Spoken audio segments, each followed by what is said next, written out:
Ahoy, welcome. It is good to be back. I'm your host, Darcy Slam Duncan, and this is Slam Talks Sports.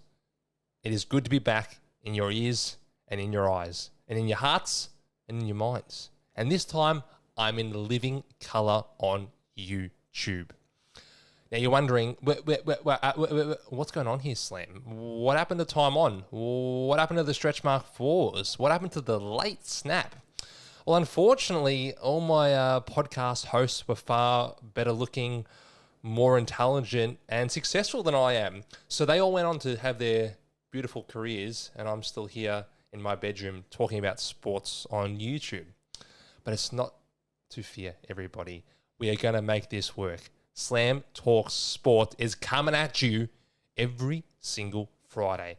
But what sports are we talking about, Slam? We're talking about the greatest sport in history, Australian rules football. I'll be previewing the round ahead every single... Wait, what? Footy starts on Thursday nights? I'll be previewing the 8 games left, if it's a 9-game round, and breaking down all the ins and outs, all the team selection, and most importantly, the SuperCoach news and all the gambling edges and intel I can give you. Now, we all know most of these betting shows, they give you some pretty average multis. Hello, everyone at Sportsbet. No, I'm joking. But in reality, they give you multis that are 20 to 1, 30 to 1. They have no chance of winning. I'm going to give you something that's 3 to 1, which will be a very, very painful loss if it does lose. But we're going to have some great fun along the way. Now, before I start going off on a tangent talking about absolute rubbish, let's talk about Thursday night football. Hello to all the Carlton fans watching. I hope you've had another sleepless night. Richmond took down Carlton at the MCG in the real opening for the 2025 season. I won't discuss the premature ejaculation that was opening round. It involved two games of football, and a lot of cramping. I think I've had a night like that before. But really, we started football at the MCG on Thursday night as Richmond somehow overturned a 41-point deficit to take down the Carlton Football Club, and a result that no one saw coming. Let's be honest. I tipped Carlton to win by 70 points in our tipping competition. I was only nearly 90 points wrong. How do we explain this one, everybody? How do we explain this? Carlton, with far more experience, with far more elite players, and with a 7-goal lead, somehow blew the result against a team of young upstarts at the Richmond Football Club. I mean, sure, we had Nankervis out there, we had Tommy Lynch out there, we had Vlosten, we had Short, but that's not enough to match up the might of Walsh, Cripps, DeConing, Chera, Mackay, Wiedering. It's an unfathomable result for all Carlton fans, and you must be wondering what happens next. You look at their run, they've got Hawthorn on a Thursday night, they've got Collingwood on a Thursday night. Whether those two teams are top 4, we don't know yet. But they're going to be tough games. It looks like it's going to be a very interesting start to the season for Carlton with all these primetime games. And the big area of concern I've found talking to Carlton fans in the last 24 hours, it's the key position stocks, particularly in defence. We saw Nick Haynes out there clapping a ball like he's Clinton Young. We saw Mitch McGovern turning the ball over like he's Paul Bauer. This isn't the Blues that I expected for 2025. We know it's only one game. It's one game. It's 4 points. We're in the middle of March, but it is very, very concerning. We need to fix this very, very soon if you're the Carlton Football Club, or you'll be receiving a sledgehammer across the back of the neck every single Friday by Slam Talk Sports. And judging by the paraphernalia surrounded me, I might actually take my pants off if Carlton keep losing. Yeah, it's going to be bad for you boys. That's it for the Thursday night recap. We are here to talk about the round ahead, and Friday night football will kick us off. It doesn't get better than this. It is Essendon taking on Hawthorn at the MCG. Now, Hawthorn are 15.5-point favourites, but keep in mind, Essendon have defeated Hawthorn the last 4 times they have played. Now, we all know Hawthorn are one of the biggest favourites to win the premiership in 2025. That a stirring victory against the Sydney Swans to start opening round last week. But looking at it from a gambling and a SuperCoach perspective, there's not too many things that are worrying me when it comes to SuperCoach. I think there's a couple of players you have to lock in. You got to lock in Isaac Kako. We might even lock him into our multi for this weekend. But you want Kako because Kako, you idiot. He's got tremendous job security. He's $150,000 in SuperCoach. And we saw what he did in the practice match against Geelong. He scored like 65, 70 points in one quarter. Could have scored more if Sam Draper didn't steal a goal off the goal line like he was Dirk Kuyt in like the mid-2010s, okay? I think Kako is a must-pick selection. I think Elijah Sardis at about, 190,000 is a must-pick selection in your midfield as well. What's his third year, top 5 pick. He's battle-hardened now. I saw him dominate the VFL last year. Dominate in terms of have 40 touches, but not always effective. But dominate in the way he was able to accumulate the football. I think he's a must-pick selection for all your SuperCoach teams. Who else have we got? Jackson Pryor. Jackson Pryor from the Brisbane Football Club is 170,000. It appears he's locked into Brad Scott's best 22, best 23, because he's been named and Essendon don't have any other defenders injured at the moment. So it would make sense if he gets an extended run, particularly because Essendon identified Pryor as a player they wanted to get into their team. Well, probably halfway through last year when they saw the tea leaves. They were like Professor Trelawney, that's her name, from Harry Potter, said, oh, this isn't good. You're going to get delisted at the end of the year. We've got too many good players here at Brisbane. Essendon identified that need. They picked him up, and he's probably going to play for at least the next 4 or 5 weeks. Whether you think someone at 170,000 is worthwhile, that's up to you. But the job security looks solid for at least the first month. The other player I want to touch on from the SuperCoach perspective is Will Day. Will Day dropped an absolute bomb on the Sydney Swans last week in opening round. He had an incredible first half where he scored like, I think, 110 points and then slowed down to a bit of a crawl in the second half once he copped the tag from James Jordan. We want Will Day. He's $490K. He's relatively underpriced considering he averaged 110 on the way home last year before an injury he suffered at the hands of Jai Duke Nukem. I'm not picking Will Day right now as it stands at midday on Friday, the 14th of May. But he might find his way into my team if he looks extra good in the warm-ups. But currently, I've got some other mid-price options I'll talk you through as we preview the round ahead. But no Will Day for me, although I think it is a really, really nice selection. From a betting perspective, there's a lot of things that interest me in this game. Anytime goal scorers. These are the values you get in a multi, which are sometimes a coin flip, but when we're basing it on how their roles have changed for 2025, then I think we could get value in the first few weeks of the season. Anytime goals tonight in Hawthorn Essendon. Will Day, he's $1.40. He kicked 3 last week. If a tag came from Sam Durham or Jai Caldwell or someone just want to put some more work into him, then he's going to rest forward. He's a tall boy. He's rested forward more in the preseason, and particularly in those games. Last week went forward, kicked some goals. You can kick goals from the midfield as well. But I think at $1.40, it represents good value for someone that's shown here's that goal-scoring prowess and nous. Anytime goal I want to look at as well is Nick Martin from the Essendon Football Club. He's $1.50. Now, Nick Martin played half-back last year, but he's trained and played mainly in the half-forward line or even sometimes on the wing in the preseason. At $1.50, that's decent value because Nick Martin kicked goals last year from defence. He would often swing forward, play in the forward line and change games. Now, let's not forget, all the way back in 2022, Nick Martin, in his first game, in round 1, at the MCG, kicked 5. He kicked 5 against the Geelong Football Club, who won by about 70 points and ruined Essendon's season, all in the space of about 30 minutes. But Nick Martin can kick goals. We've seen it time and time again, particularly in his games with the MCG. The other one I want to mention is Archie Perkins, who is $1.60 any time. Kicked 2 in this contest last year. There is no more Jake Stringer, the Essendon Football Club. So an expanded role, particularly in the forward half for Archie Perkins, could spell some beautiful dividends for us. Is he a lock? No. This is Archie Perkins. He played in the VFL for the last 6 weeks last year, while Essendon were slowly but surely throwing away their season. He's no lock, but $1.60 he represents value. The other one I want to mention is Lloyd Meek. Lloyd Meek is $2.80 to kick a goal. He kicked 2 last week. I think Meek is a beautiful set shot and a proven goal kicker. So at $2.80, he represents decent value to me. Now, all these odds, they are being quoted by the TAB website. There is no gambling sponsor for this show. No one knows it exists apart from me, as I do it right now. But I think Lloyd Meek at $2.80 on the tab is decent value.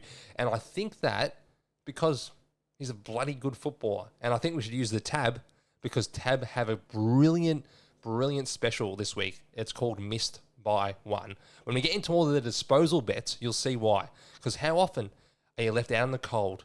You're thinking, wow, I really hope she texts me back. I hope I get to have some fun tonight. But I'm missing a couple of disposals. I've only got 18 disposals. I've only got 19 disposals.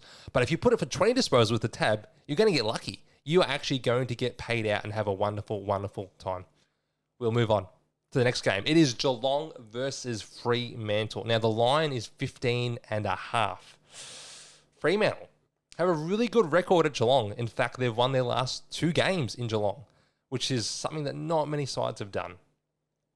Looking at it from a SuperCoach perspective, Mitch Nevitt. You need Mitch Nevitt. He is a more experienced player coming into the Geelong side. I think he's a third-year player in and under mid. He's going to get exposure this round. He's $149,000. I would be locking him into your bench at worst. Max Holmes. Everybody loves Maxie Holmes. He's been such a good player the last couple of years. So unfortunate to miss out on winning a flag in 2022 due to that hamstring injury. But now's the time. Now's the time to unleash full maximum Holmes. He's going to play as a full-time mid, allegedly, and, well, I think he's going to be a pretty handy selection in SuperCoach. Having said all that, I do not own him because I know his hammies could go at any moment, but also because he didn't really score that well last year when he had good touches. Like, he often turned the ball over or didn't use it in a way the SuperCoach and champion data boffins like. So I'm not picking Max Holmes right now, only because I'm picking Bailey Smith. Bailey Smith, we know the story, left the Doggies, ACL injuries, off-field issues. But what we do know is he has a tremendous footballing talent. At $389,000, I think you can do a lot worse than Bailey Smith. Now, he didn't play in the preseason, the official preseason game. He played in the fake match, the fake match, where he had about 20 touches, had a beautiful Nike headband. The hair was flowing like a lion's mane. That's the only time we saw him in Geelong colours in the pre-season, but I still think he is a very, very valid selection this year. That's probably it for SuperCoach players in that game. Oh, wait. My favourite defender this year is in this game, and I will be picking him, Mr. Jordan Clark. Jordan Clark, who used to play at Geelong Football Club, is about $560,000 in SuperCoach. And geez, he averaged 105 points last year playing with the greatest seagull in football, Luke Ryan. If Jordan Clark can get a few kickouts or bump that average up, even a couple of points, I just think he's a tremendous SuperCoach pick, and he's in my side right now. Other players I've got Andrew Brayshaw. He's about $590,000, and I think he's due for a big one. We saw in the second half of last season, Sarong got tagged more, Brayshaw got released, and they average about the same for the last 10 weeks or so of the season. Even Sarong had some dip games at the really back end of the year. I think Brayshaw is fit, he's primed, he's just signed a long-term contract to stay at the club. I want him in my SuperCoach side. Other names I don't have that I think are valid selections, Luke Ryan. Luke Ryan averaged about 119 points in SuperCoach. He brought his own footy to the game every single week last year. I'm not going to knock Luke Ryan. I just think at top dollar, he's not going to sustain 120 average. Pretty much no one in defence can do that year in, year out. Will he be top 6? Most likely. Will I start him? Absolutely not. Sam de Koning. Sam de Koning is allegedly playing ruck for Geelong. Do I trust Chris Scott ever? No. Will I pick him? No. May I get him after 4 rounds if he looks awesome? Fuck yes. That is the plan. Luke Jackson would be the other one I want to discuss. Now, Luke Jackson might have an extended ruck role for the first 4 rounds of the season. Problem is that when Sean Darcy plays, Luke Jackson plays in a forward pocket, or he plays as a 7th string midfielder. It ruins his scores. Currently, Liam Reedy is named to play for Fremantle, but how long will he play? Will he play the first half and then be subbed? Will he play the whole game and Luke Jackson stuck in a forward pocket? There's too much unknown.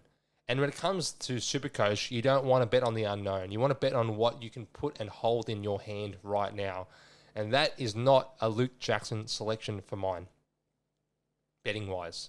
What are the betting trends and the things I like for this game?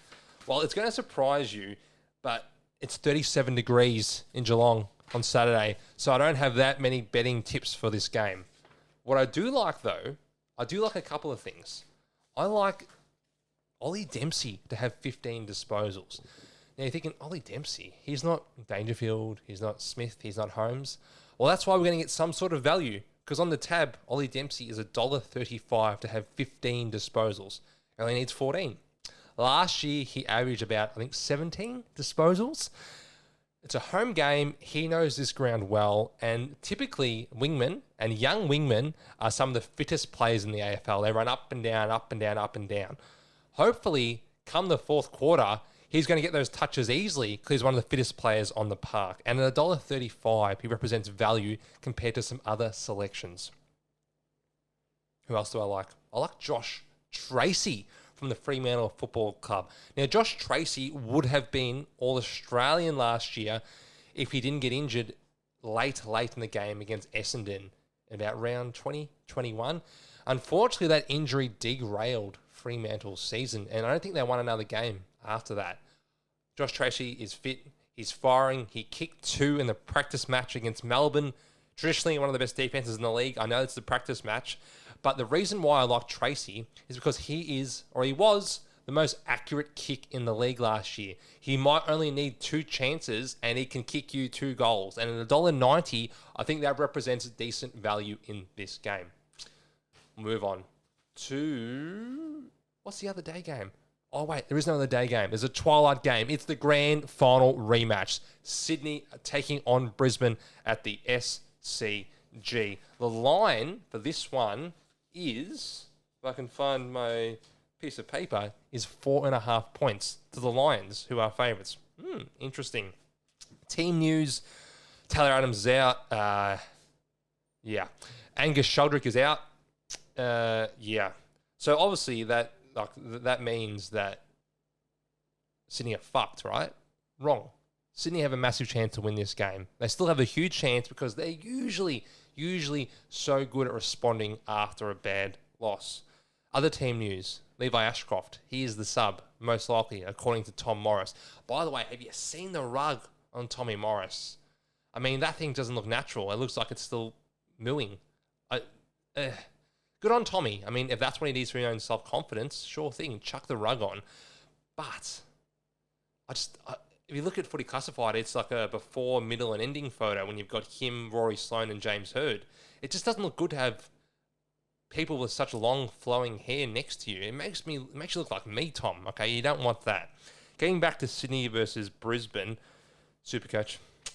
Who do I like in SuperCoach? Lachie Neale. It's hard to go past Lachie Neale, isn't it? He's one of the greatest SuperCoach players of all time. No one has the upside of Lachie Neale, I feel, in that midfield. Of all the players that are healthy, we know Bontempelli's injured. We know Zach Butters is injured. We know Nick Dacos might be injured. We also know Adam Treloar is injured. So the top options in the midfield, they're gone.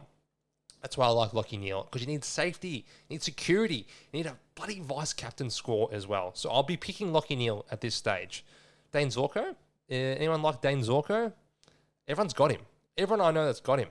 But he's, 36 years old? How many 36-year-olds would you pick in SuperCoach, let alone at $600,000? For me, it's a no-buy. I want to see him get through the first 4 weeks. Okay, I might cop some big scores when he plays bad teams, but I also might cop him getting subbed or hurting his hamstring. And then you've spent $600,000 on Dane Zorko, and I'm sitting here in my parents' house laughing at you. Yeah, didn't really turn out the way I thought, actually. Levi Ashcroft. Levi Ashcroft is likely the sub, so probably not going to pick him. I'd be pivoting to Nathan O'Driscoll or maybe even Draper, if his name's Sid Draper. There's a few options. Finn O'Sullivan. I'd find someone you definitely know is in the 22 and is not going to be sub, just because it's going to ruin his cash generation. Betting on this game. Any bets I like? Nothing really. The odds aren't very good. You may notice that it's become pretty much impossible to bet on AFL with some bookies. They just tank the odds. Like, you can't bet on 15. You want to bet on 20, it's $1.01. In this game, I had one thing I liked, and it was James Rowbottom for 15 disposals at $1.16. You think, Slam, are you sending me $1.16 bets? I am. I am sending you $1.16 bets because it is Paddle Bum. It is James Rowbottom. And he is good for 18 to 19 touches a game. And Callum Mills is injured. And Taylor Adams is injured. And Angus Sheldrick is omitted like he is most weeks. So James Rowbottom has to play in the midfield in this game. He has to stand up. He's not a high possession player, but I know he's capable, more than capable, of having 14 disposals. James Rowbottom at $1.16 is one to consider. We move on to Port Adelaide taking on Collingwood at the MCG on Saturday night. Now, the line is 7.5 points in favour of Collingwood. Collingwood have won their last 4 games against Port Adelaide, surprisingly. This is one of the under the radar rivalries in the game. Now, we know Collingwood have allowed a lot of touches to midfielders in the past. In fact, they've given up the second most disposals in the league to any player last year.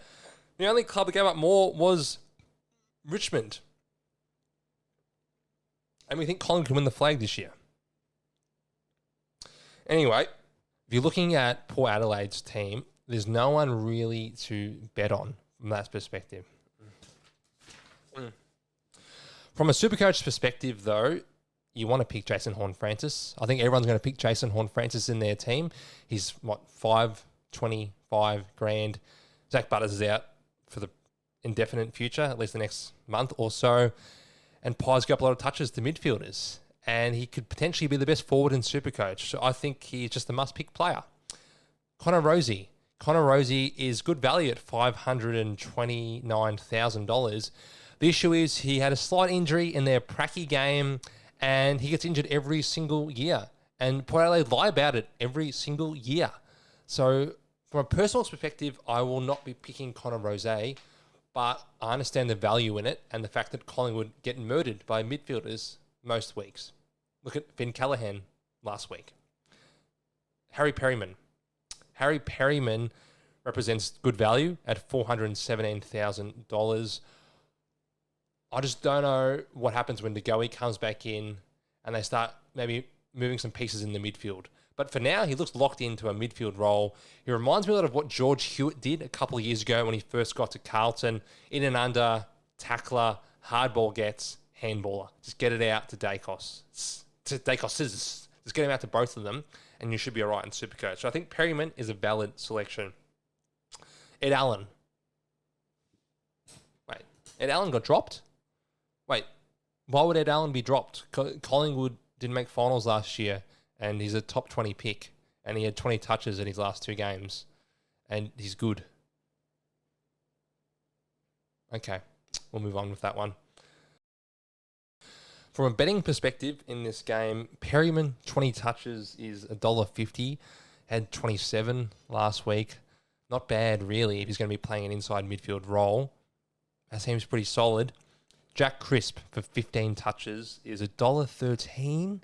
Very short, but how often has Jack Crisp had 10 touches in a game of football? How often has he had 12 touches? He has 20 most weeks, so he needs 14. Even though it is short odds, it does seem pretty solid. Goal scorers. Now, I'm not a big goal scorer guy, just because it's hard. It's hard to kick goals in sport generally. But if you're looking at 2+ goal scorers, there's decent value in this game in Mitch Georgiades and Brody Miochek. Georgiades is the number 1 target for the Port Adelaide Football Club. You're going to get $1.80 from the kick 2. Who is Collingwood's last line of defence? Who is it? Is it Darcy Moore? Is it Jeremy Howe? Is it, God forbid, in a couple of weeks, Billy Frampton? It's not a strong line, and it was a line that got destroyed quite often in the second half of last year when Collingwood had injuries. I know that, but it's not a strong area for Collingwood. So I like Georgiades to kick too. And Myercheck, while he was a 45 goal scorer a year when he was healthy, he's healthy now. He's the number one forward at the Pies. He's going to get targets. And Port's backline isn't great either. They've got injuries, but also they're not that good to begin with. So I think both those players represent decent value at their odds. We'll move on to the Doggies and North Melbourne. Now, surprisingly, the Dogs are favoured by 21.5 points, despite the fact they are missing Adam Treloar, Marcus Bonampelli, Cody Waitman, Jason Johannesson, Liam Jones. There's other players I'm forgetting. They're missing so many. Jamara Ugelhagen. They're missing a lot of good players, yet they're still favourites because North don't know how to win games of football. They lost their practice match to West Coast when they were home and host. They've lost so many games in the last couple of years. I think they've won 5 games in 2 years. But I think North are going to win this game.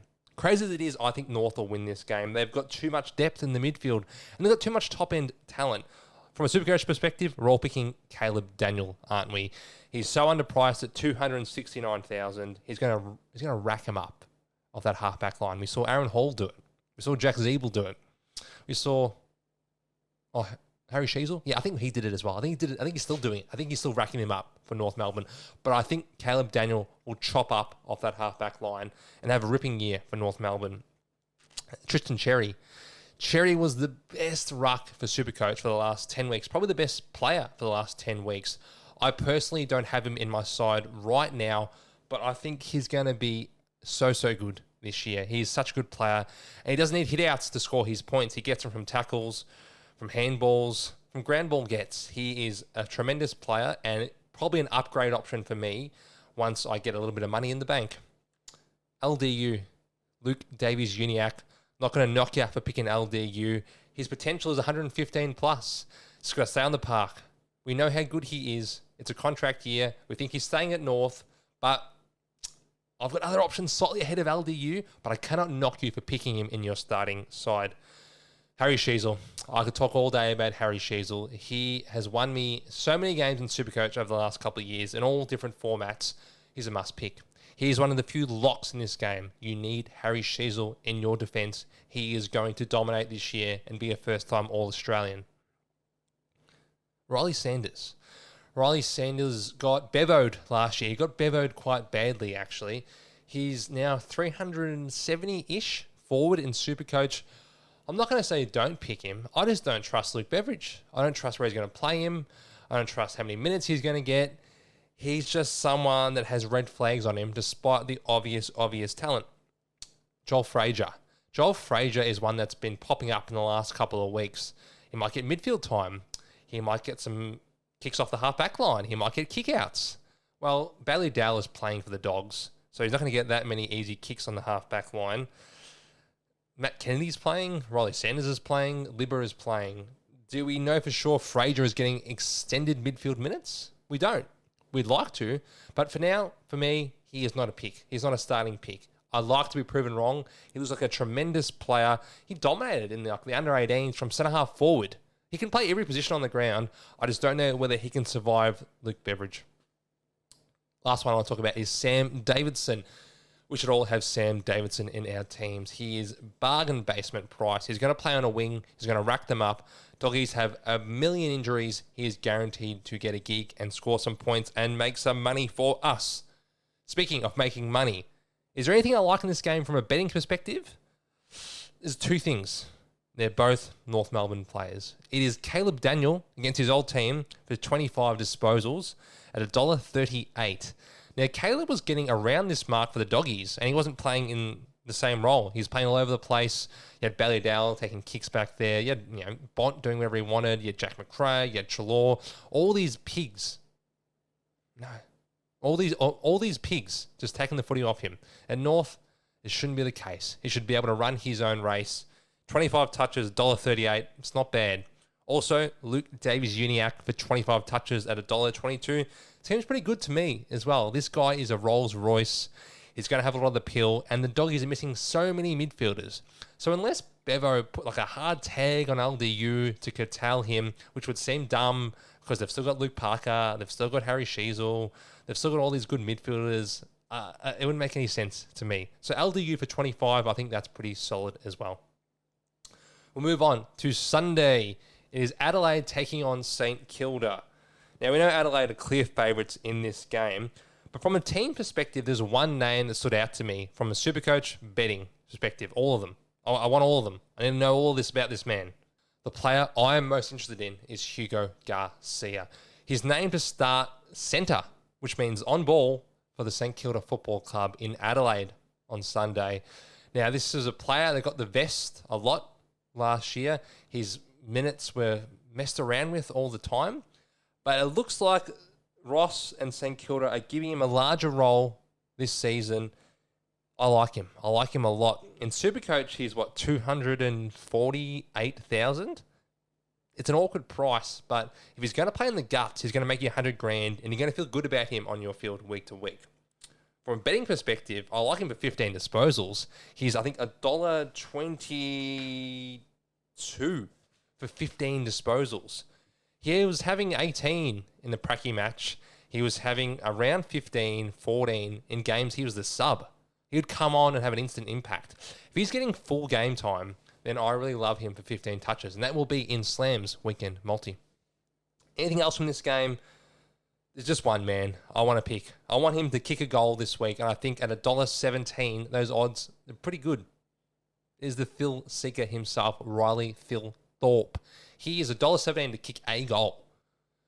Have we heard the talk from Cromland, from South Australia in general, about how fit, how good, how strong, how powerful, how mighty this man looks?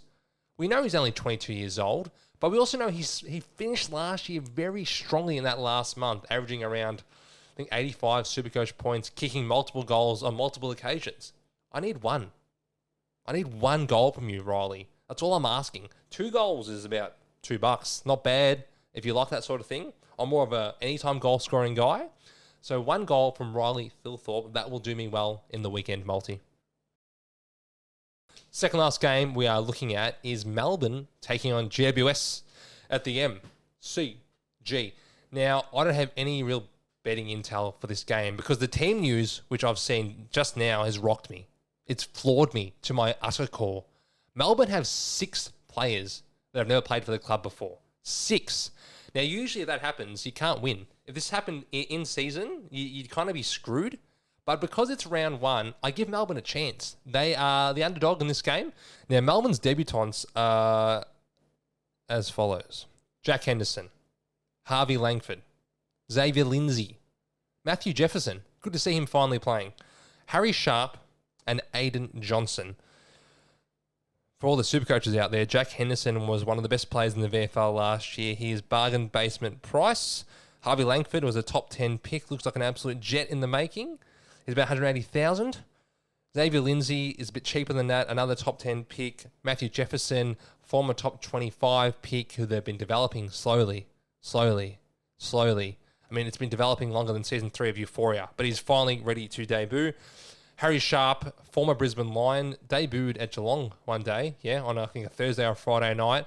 Got about 10 Supercoach points and never played again. That's why I know him so well. And Aiden Johnson, who is a ruck forward, will be used to spell Gorney. Could be subbed by half-time. Could have a nice game. We don't know. I'm avoiding almost all these players because, well, they're the 6 players that have just come in. They're probably the first 6 players that are coming out. 1 or 2 of them will play well. I don't know who, so I'm going to avoid them all. And from a betting perspective, it's going to rain. It's going to be shit weather on Sunday. And the Grand Prix is on at the same time, so I'll probably be watching the Grand Prix over watching Melbourne play football. But that's just me. Move on to the last game of the round. It is the Battle of the Coast. We've got West Coast and we've got Gold Coast from, what do they used to call that place in Perth? It's now Optus. Remember when it was Domain? Remember when it was Patterson's Stadium? Yeah. It's Optus now. Just in case you're wondering, fill you in on the history of naming rights. Who's going to win this? Well, West Coast. No, I'm just joking. Gold Coast are going to win this game. West Coast, one of the worst teams I've seen for a very long time. But they won in round 2 against the Giants 2 years ago, if that means anything to you. They can win these games earlier in the season, but I'm tipping the Suns. I think the Suns are ready to rise. They have too much talent. Too many top 10 picks. A great coach in Damien Hardwick. And it's time. I feel it deep in my plums. I feel it in my heart, but mainly in my plums, that Gold Coast are going to go on a run this year and be very close to playing finals football. SuperCoach wise, who's relevant? No. Yeah, just no. I don't have any Gold Coast or West Coast players. I'm not interested. I'm trying to keep Matthew Flynn as a pod, so shh. Betting wise, there's a couple in here that I don't mind. There's a couple of little things I'm going to throw out at you.